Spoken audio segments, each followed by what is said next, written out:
গুনে গুনে আজ ৫ দিনে পড়ল, স্বার্থর কোনো খবর পাওয়া যায়নি। এর মাঝে সাইফুল একবার থানায় চক্কর কেটে এসেছেন, মতিঝিলের আশেপাশেও ও নেই। কেউই কিছু বলল না। স্বার্থর করা নিষেধ ছিল এখানে, তা সাইফুল জানেন, তাই আর জোরাজুরি করেননি। সময়টা তখন মধ্য দুপুর, ঘড়িতে ১২টা বাজে হয়তো। বিছানায় ২ হাঁটু ভাঁজ করে তাতে থুতনি ঠেকিয়ে বসে আছে তুষি, মুখটা বিষণ্ণ খুব। খাটের কোণে রাখা ৪ পায়ার ছোট্ট টেবিলটা ফল দিয়ে ভর্তি, কিছু কেটে সাজিয়ে রাখা পিরিচে, বাকি একটা বাটিতে ২টো সেদ্ধ ডিম হাফ করে কাটা, পাশেই দুধের গ্লাসটা পড়ে আছে। অথচ মেয়েটা যদি একটু কিছু মুখে তুলে খায়। স্বামীর জন্য চিন্তায় বুক শুকনো মরুভূমি যার। তার গলা দিয়ে খাবার নামে কখনো?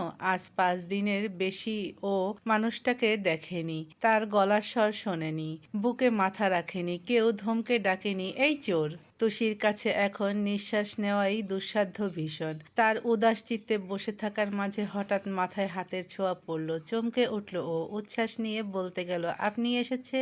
তবে ঘুরে চাইতেই হাসিটা আর টিকল না, মিলিয়ে গেল। তনিমাকে দেখে মুখখানা শুকিয়ে এলো ফের, দীর্ঘশ্বাস ফেলে বলল, ও বড়মা। তনিমা নিরস চোখে দেখলেন তুষির সামনে রাখা খাবারগুলো। এখনো খাসনি? ও অনীহায় মুখ ঘুরিয়ে নেয়, না, গা গুলোচ্ছে। এই সময়ে এরকম একটু তো হবেই, তাই বলে কি খাবি না?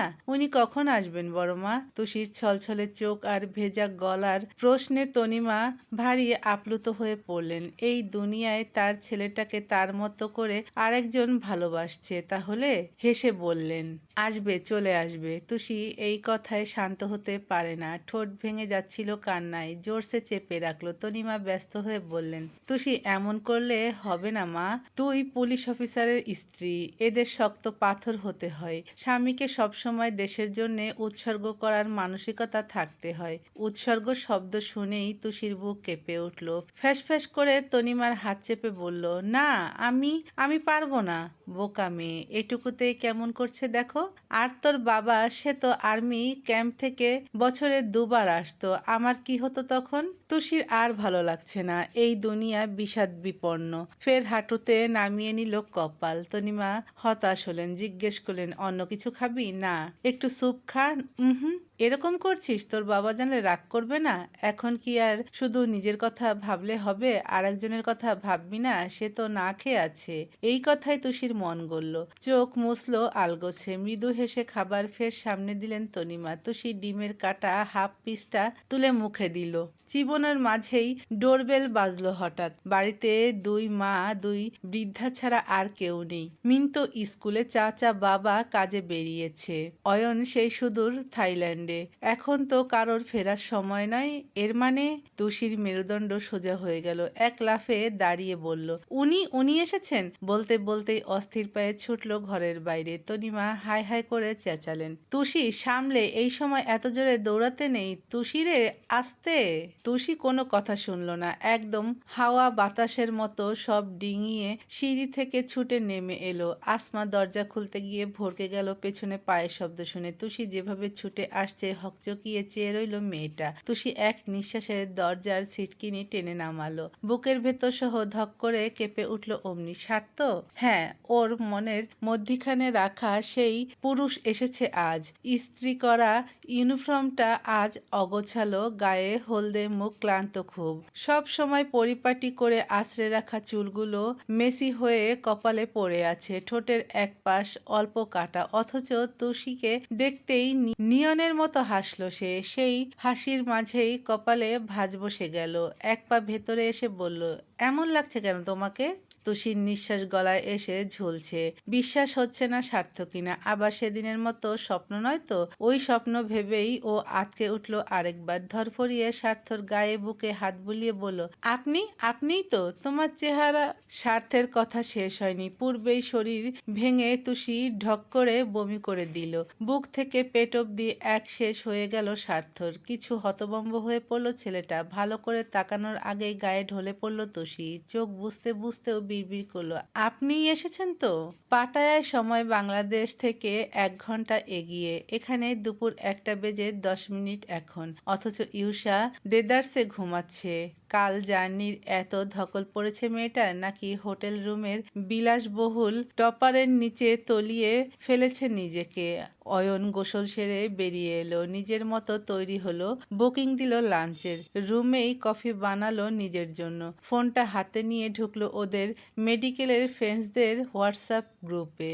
এই তো যা ভেবেছিল তাই। কথার টপিকই ওকে মেনশন দিয়ে প্রায় প্রত্যেকেই কিছু না কিছু লিখেছে। একজন লিখেছে, ভাই আমার জন্য 1 ডজন ডাব সাবান আর 2টো ইয়ো ইয়ো ব্র্যান্ডের আনিস। ইয়ো ইয়ো বুঝেছিস তো? দ্বিতীয়জন লিখেছে, একটা বইয়ের অভাবে পাটায় যেতে পারছি না, কতবার বললাম বিয়ে দিচ্ছে না কেউ, মেয়ে একটা ধরে ভেগে গেলে বুঝবে। ভাই আমি তো বিয়ে করেও যেতে পারলাম না, হানিমুন প্ল্যানের আগেই টের পেলাম বাবা হতে যাচ্ছি। অয়ন হেসে ফেলল এটা পড়ে। পরপরই মুখটা থমথমে হয়ে গেল লজ্জায়। সেই মেসেজের জের ধরে একজন ওকে মেনশন করে লিখেছে, অয়ন তুই কিন্তু আবার উত্তেজনায় এই ভুল করিস না, ওটিতে ঢুকলে সবার আগে যেমন গ্লাভস পরতে হয় তেমনি বউকে অয়ন ধপ করে ফোনের স্ক্রিন বন্ধ করে দিল। পরেরটুকু পড়তে ওর রুচির সাহস হলো না।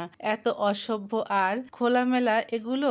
অস্বস্তি কমাতে এদিক ওদিক তাকালো সে। চোখটা তুরন্ত গিয়ে পড়ল সাদা ধবধবে বিছানার ঠিক এক কোণে আদুরে পায়রার মতো গুটিসুটি মেরে শুয়ে থাকা ইউসার ওপর। গালের নিচে 2 হাত রেখে কি আরামের ঘুম দিয়েছে।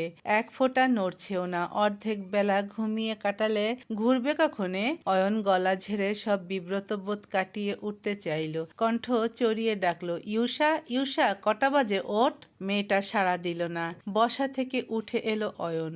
ঝুঁকে ডাকতে গেল, থমকালো নজর। ইউসার নিদ্রিত চেহারায় দৃষ্টিজোড়া বিঁধল আজ প্রথমবারের মতো। কি নিশ্চিন্ত শান্ত হয়ে ঘুমোচ্ছে মেয়েটা, যেন পৃথিবীর কোথাও ওর কোনো চিন্তা নেই। এলোমেলো চুলের কয়েক গোছা গাল ছুঁয়ে আছে, শ্বাসের সাথে খুব ধীরে ওঠানামা করছে বুক। অয়ন কি অনুভূতিতে ভুগলো বুঝতে পারল না, শুধু আবিষ্কার করলো ইউসাকে ওর দেখতে ভালো লাগছে। মুহূর্তেই চেহারাটা টেনে বিছানার পাশে বসলো অয়ন। সূক্ষ্ম নজরে মাপলো ওর মুখশ্রী, খেয়াল করলো ইউসার জোড়া ভ্রু, 2 গালে অল্প অল্প লোম আছে। ফর্সা মুখটায় এত মায়া। অয়নের ওকে দেখলেই মায়া মায়া লাগার কারণটা কি এজন্য? ঠোঁট দুটো পুরন্ত তুলিতে আঁকা আঁকা ছবির মতো ঠিক, চোখের পাপড়ি ঘন, গালের ওপর ছায়া পড়ে, একটা ভি শেপের মুখ, সব মিলিয়ে সুন্দর, বেশ সুন্দর। অয়ন নড়ে উঠল আবার, চোখ ফেরালো থতমত ভাব করে। এভাবে দেখা কি ঠিক হচ্ছে?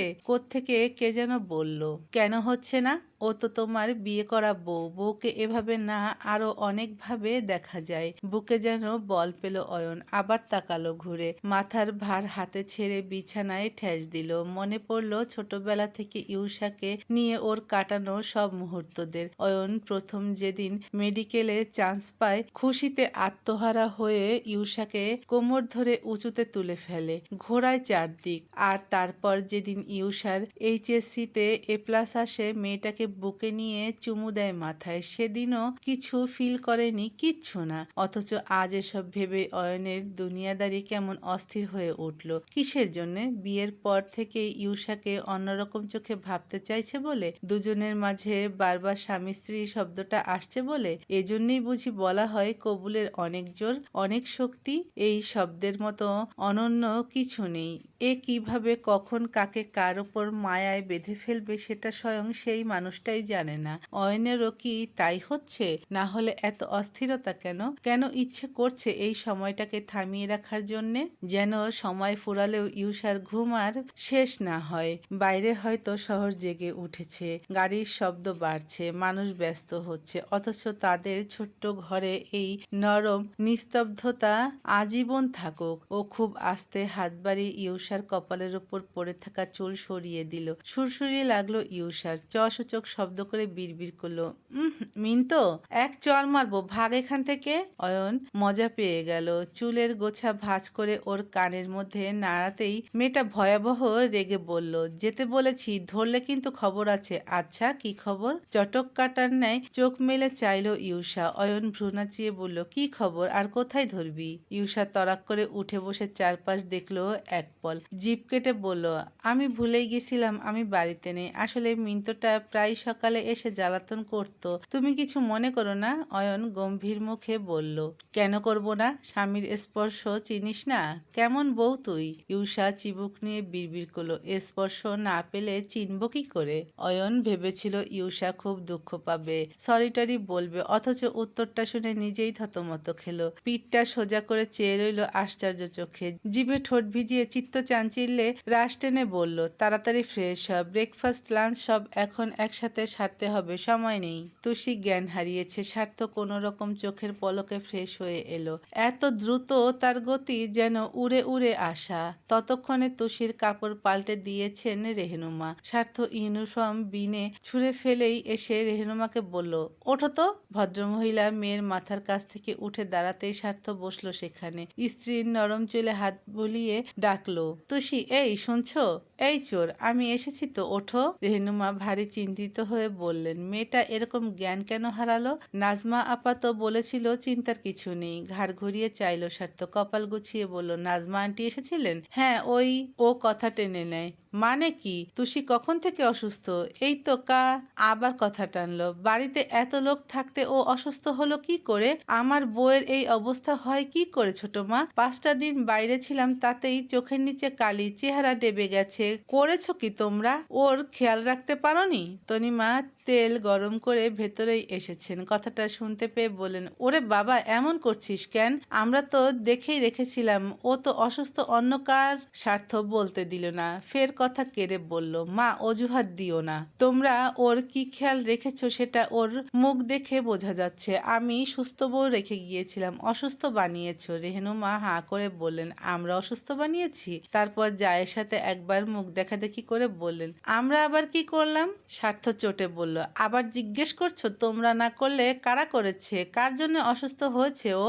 দুই মা আবার দুজনের মুখ দেখলেন। এখন মা না হলে একটা কথা বলতেনি উত্তরে। কার জন্য যে অসুস্থ তুষি দিতেন জবাবটা, শুধু ছেলে বলে পারলেন না। স্বার্থ রেগে রেগে বলল, আমার কিন্তু মেজাজ খারাপ হচ্ছে, অস্থির লাগছে মা, হাসপাতালে নিতে চাইলাম, দিচ্ছ না, জ্ঞানও ফিরছে না। আমি কি ওকে এভাবে দেখবো বলে সব ফেলে এসেছি? ক্রিমিনালগুলোকে কোনো রকম জিপে ভরে দিয়ে বাইক ঘুরিয়ে বাড়ি এসেছি এই জন্য? তনিমা বলতে গেলেন, স্বার্থ, তুষি তো মা।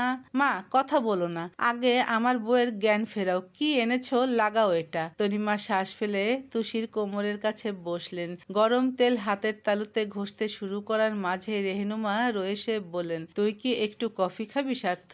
স্বার্থ ভয়ানক চটে বলল, তুমি কি তুষির সৎমা? ওমা না, কেন?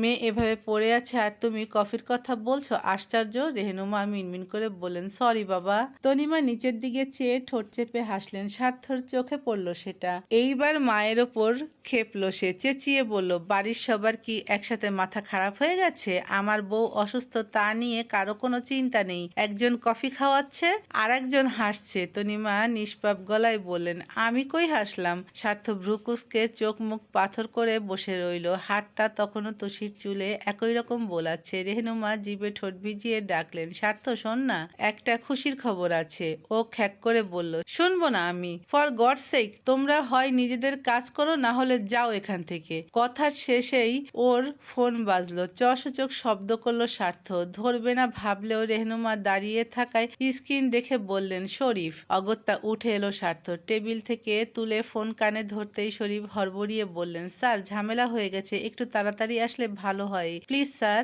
ও বলল, আচ্ছা, ঘন্টাখানেক পর বের হচ্ছি। না স্যার, এক্ষুনি লাগবে প্লিজ স্যার। স্বার্থ ভাবলো কেউ পালিয়েছে কিংবা কোনো বাঘাতেঁতুল এসেছে কিনা গ্যাংয়ের পক্ষ নিয়ে। আবার তুষির এই অবস্থা, ফেলে যেতেও ইচ্ছা করছে না। এক পল দোটানা নিয়ে স্ত্রীর মলিন মুখটাই দেখলো ও। 5 দিনে কি অবস্থা? মেয়েটা কি ওকে বেশি মিস করেছে? সেও তো করেছে, প্রতি প্রহর প্রতি মুহূর্ত। ফিরে এসে সব বিরহ আজ সব পুষিয়ে বসিয়ে দেবে না হয়, কিন্তু তার আগে চোখটা তো মেলুক, একবার দেখুক, ওকে বলুক কিছু। স্বার্থ থম ধরে তুষির দিকে চেয়ে থাকতে দেখে রেহনুমা আগ বাড়িয়ে বললেন, কাজ পড়লে যা স্বার্থ, তুষিকে নিয়ে চিন্তা করিস না, আমরা আছি তো। স্বার্থ স্পষ্ট গলায় বিড়বিড় করলো, সেটাই বেশি চিন্তার। কি আছো উদাহরণ তো দেখলাম। রেহনুমা বাচ্চাদের মতো ঠোঁট উল্টে জায়ের দিকে চাইলেন। তনিমা হাসি আটকাতে বারবার ঠোঁট টিপে এদিক ওদিক দেখছেন। স্বার্থ ফোনটা রেখে কাবারের দিকে এগিয়ে যায়, ব্যস্ত গলায় বলে, বাধ্য হয়ে যাচ্ছি, কথায় কাজে মিল থাকে যেন। দেখো ওকে, আমি যাব আর আসবো। তারপর কালো ট্রাউজারের ওপর কালো শার্ট চড়িয়েই ছুটলো চাবি তুলে। রেহনুমা আক্ষেপ করে বললেন, যা, আসল কথাই বলতে পারলাম না।